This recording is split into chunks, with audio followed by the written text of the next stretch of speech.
کچھ یوں ہے کہ کل جو ہے عید کا دن ہے اور میں نے سوچا کہ کچھ عید الاضحیٰ کے مسائل کے حوالے سے آپ سے گفتگو کر لی جائے. بہت ساری ایسی چیزیں ہوتی ہیں کہ لوگوں کے ذہن میں سوالات ہوتے ہیں لیکن جو ہے نا اس کا کوئی جواب تشفی بخش ہوتا نہیں ہے.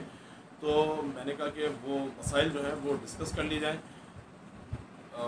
یہ جو سوالات جو میں آپ کے سامنے بھی رکھوں گا یہ سوالات مفتیان کرام سے پوچھے گئے تھے. تو بہت سارے ایسے لوگ ہیں جن کے سامنے یہ سوالات اور ان کے جوابات نہیں ہوں گے تو کیا بتاؤں ان کو ان کے ذہن میں ایسے سوالات ہوں وہ جوابات ان کو مل جائیں. تو پہلا سوال اب ہم سوالات کی طرف بڑھتے ہیں. تو ایک پہلا سوال یہ کہ کیا عورت شوہر کو بتائے بغیر اپنے مرحوم والدین کی طرف سے قربانی کر سکتی ہے؟ تو جناب اس کا جواب یہ ہے کہ عورت اپنے شوہر کو بتائے بغیر اپنے مرحوم والدین کی طرف سے قربانی کر سکتی ہے لیکن اپنے ذاتی مال سے قربانی کر سکتی ہے کیونکہ شوہر کو بتا ہی نہیں رہی. تو دوسرا سوال یہ ہے کہ اگر کوئی اپنے والدین کی طرف سے قربانی کر رہا ہے تو کیا ضروری ہے کہ اپنی قربانی کرے؟ تو بھائی اس کے اندر تو فقہا یہ جواب دیتے ہیں کہ بھائی آپ پر قربانی واجب ہے. تو آپ پر جب قربانی واجب ہے تو پہلے آپ اپنی قربانی کو ادا کیجئے. اس کے بعد اگر آپ صاحب استطاعت ہیں اللہ نے آپ کو دیا تو پھر آپ جو ہے والدین کی طرف سے قربانی کیجئے کیونکہ وہ نفلی قربانی کہلائے گی. یہ تو بالکل وہی بات ہو گئی کہ آپ فرض کی ادائیگی کر نہیں رہے اور آپ نفل پہ زور لگانے کہ بس میں نفل پڑھوں نفل کی ادائیگی کروں نفل نماز پڑھوں. تو بھائی آپ پہ سب سے پہلی چیز مقدم جو ہے وہ فرض کی ادائیگی. آپ پہلے فرض کی ادائیگی کیجئے اس کے بعد آپ کو نفل بھی پڑھیں تو نفل بھی پڑھیے لیکن پہلے فرض ہے. تو اسی طرح سب سے پہلے آپ پر اپنی ذاتی قربانی یعنی واجب کی ادائیگی ضروری ہے. آپ اپنی طرف سے قربانی ادا کیجئے. اس کے بعد اللہ نے آپ کو صاحب استطاعت اگر بنایا ہے آپ کے پاس اتنا مال ہے تو آپ اپنے والدین کی طرف سے بھی قربانی کر دیجیے. ایک سوال یہ ہے کہ کیا بیوی اپنے شوہر کی طرف سے قربانی کر سکتی ہے؟ تو جناب اس میں مفتیان کرام تو یہ بات فرماتے ہیں کہ بیوی اپنے شوہر کی طرف سے اس صورت میں قربانی کر سکتی ہے اگر شوہر نے اس کو وکیل بنایا ہو کہ بھائی میں تمہیں اجازت دیتا ہوں تم میری طرف سے قربانی کر لو اور یہ پیسے لو. تو اس صورت میں شوہر کی طرف سے قربانی کر سکتی ہے. اگر وہ شوہر کو نہ بتائے اور قربانی کر دے تو شوہر کی طرف سے تو وہ نفلی قربانی کرے گا. ایک سوال جناب اس میں یہ ہے کہ ایک مسلمان آدمی ہے وہ باہر ملک میں رہتا ہے ملازمت کرتا ہے اور اپنے وطن میں قربانی کرنا چاہتا ہے لیکن جس ملک میں وہ رہتا ہے وہاں ایام قربانی ختم ہو چکے ہیں جبکہ جہاں اپنے ملک میں قربانی کرنا چاہتا ہے وہاں ایام ختم نہیں ہوئے بلکہ باقی ہیں. تو یہ شخص کیا کرے؟ تو بھائی مسئلے کی نوعیت کچھ یوں ہے کہ ایک آدمی امریکہ میں رہتا ہے اور امریکہ میں جو قربانی کے ایام ہیں وہ ختم ہو گئے لیکن پاکستان میں قربانی کے ایام باقی ہیں اور وہ چاہ رہا ہے کہ میں پاکستان کے اندر جو اس کا اپنا ملک ہے تو وہاں پر میں قربانی ادا کر دوں. تو اس کے اندر فقہا یہی بات ارشاد فرماتے ہیں کہ اگرچہ قربانی کے ایام امریکہ میں ختم ہو گئے ہیں اور پاکستان میں قربانی کے ایام باقی ہے تو بالکل وہ اپنی قربانی یہاں پر کر سکتا ہے پاکستان کے اندر. اس میں کوئی مذاکرہ نہیں.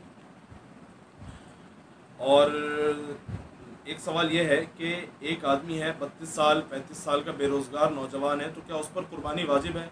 تو بھائی اس کے اندر مفتیان کرام یہ جواب دیتے ہیں کہ اگر اس کے پاس 52.5 تولہ چاندی یا اس کی قیمت کے برابر سونا موجود ہے اور یا اگر اس کے پاس 40,000 یا 41,000 روپے موجود ہیں قربانی کے وقت میں تو اس صورت کے اندر اس پر قربانی واجب ہے. بھلے وہ 32 سال کا ہو 40 سال کا ہو بے روزگار ہو روزگار ہو اس پر قربانی واجب ہے. کیا کہ اس کے پاس اگر 40-41,000 روپے موجود ہیں قربانی کے ایام کے وقت تک یا 52.5 تولہ چاندی یا اس کی قیمت کے برابر سونا موجود ہے تو بالکل اس پہ قربانی واجب ہے. اچھا ایک سوال یہ ہے کہ امریکہ میں رہنے والے مسلمان اگر قربانی کریں تو وہاں چونکہ غربا نہیں ہے تو غربا کا حصہ کیسے نکالیں؟ اگر وہ خود ہی استعمال کر لیں تو قربانی ہوگی یا نہیں؟ پہلے تو یہ بات سمجھ لینی چاہیے کہ آپ نے جانور کو ذبح کیا تو آپ کی طرف سے قربانی ادا ہو گئی. بالکل آپ کی طرف سے قربانی ادا ہو گئی. آپ اس بات کو بھی غربا کے حصے کو سائڈ میں کر دیجئے. آپ نے جانور کو ذبح کر دیا آپ کی طرف سے قربانی ادا ہو گئی. اب آپ خود سوچنے والی بات ہے کہ بھائی آپ جس ملک میں رہ رہے ہیں وہاں غریب ہے ہی نہیں تو پھر مت نکالیے آپ غریب کا حصہ. اور آپ غریب کا حصہ نکال ہی نہیں سکتے کیونکہ غریب ہے ہی نہیں موجود.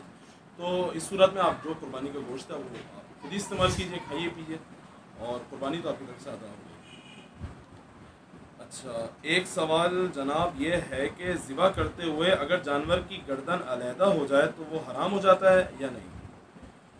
جانور کو آپ ذبح کر رہے ہیں اور ذبح کرتے ہوئے ہوتا ہے بعض دفعہ غلطی ہو جاتی ہے کہ اتنا ان ڈیپ، اتنی گہرائی، مطلب آپ نے ذبح کر دیا گہرائی میں جا کے کہ جانور کی گردن ہی الگ ہو گئی، تو جانور حرام نہیں ہوتا۔ لیکن اگر جان بوجھ کے اگر آپ نے ایسا کیا کہ جانور کی گردن ہی علیحدہ کر دی تو مکروہ ہے، لیکن پھر بھی حرام نہیں ہے، اور اس کا گوشت آپ استعمال کر سکتے ہیں، کوئی ممانعت نہیں۔ اچھا جی، اچھا کچھ سوالات جو ہے لوگوں نے عقیقے کے حوالے سے بھی پوچھے تھے، تو میں نے کہا کہ چلیں اس کے اندر ان مسائل کو بھی لے لیتے ہیں۔ تو ایک سوال تو بھائی پہلا یہ ہے، کیا عقیقہ کرنا فرض ہے؟ اگر کوئی نہ کرے تو گناہ ہوگا؟ تو بھائی پہلی بات تو اس میں یہ ہے کہ جتنے بھی ائمہ ہیں، امام مالک رحمۃ اللہ علیہ، امام شافعی، امام احمد بن حنبل رحمۃ اللہ علیہ کے نزدیک عقیقہ کرنا سنت ہے، اور امام اعظم امام حنیفہ رحمۃ اللہ علیہ کے نزدیک مستحب ہے۔ یہ جو آپ نے فرض والا سوال کیا نا کہ فرض ہے، تو میں اس کا جواب دے رہا ہوں کہ امام اعظم امام حنیفہ رحمۃ اللہ علیہ کی طرف کہ حضرت فرماتے ہیں کہ عقیقہ کرنا مستحب ہے، اور باقی ائمہ جو ہیں وہ فرماتے ہیں کہ سنت ہے۔ اب یہ جو کہہ رہے ہیں کہ اگر کوئی نہ کرے تو گناہ ہوگا، کہ بھائی اگر والدین ایسے ہیں کہ صاحب استطاعت نہیں ہے تو نہ کریں، وہ نہ کریں، کوئی گناہ کی بات نہیں ہے۔ لیکن اگر صاحب استطاعت ہیں، مالدار ہیں، اگر وہ نہ کریں تو یہ فقہا فرماتے ہیں اچھی بات نہیں ہے، کر لینا چاہیے۔ اچھا جی، اب یہ جیسے ایک سوال پوچھیں، کیا عقیقے کے گوشت کی قربانی کے گوشت کی طرح 3 حصے کرنا ضروری ہیں؟ اس کے اندر یہ پوچھنے کہ جس طرح قربانی کے گوشت میں 3 حصے ہوتے ہیں، کہ عقیقے کے گوشت میں بھی مطلب 3 حصے کرنا ضروری ہے؟ جناب ضروری تو نہیں ہے، مستحب ہے، کر لیں تو اچھا ہے۔ اچھا جی، اب یہ ایک آخری سوال ہے، وہ سوال یہ ہے کہ کیا عقیقے کا بکرا غروب آفتاب کے بعد ذبح کر سکتے ہیں یا نہیں؟ بھائی عقیقے کا بکرا بالکل غروب آفتاب کے بعد آپ ذبح کر سکتے ہیں، لیکن کوشش یہ کی جائے جہاں روشنی ہو وہاں ذبح کریں، تاکہ اس کی جو نسیں، مطلب جو رگ ہے وہ صحیح طریقے سے کٹ سکیں، اس میں کوئی مسئلہ نہ ہو۔ تو کوشش یہ کی جائے، غروب آفتاب کے بعد بالکل قربانی کر سکتے ہیں، اور کوشش اس بات کی ہو جہاں روشنی ہو وہاں پر لے جا کر قربانی کریں۔ اللہ تعالیٰ ہمیں دین کی صحیح سمجھ بوجھ عطا فرمائے، اللہ تعالیٰ ہمیں جو ہے دین پر استقامت کے ساتھ عمل کرنے والا بنائے، اور میری طرف سے آپ سب کو جو ہے وہ عید الاضحیٰ بہت بہت مبارک ہو۔ السلام علیکم۔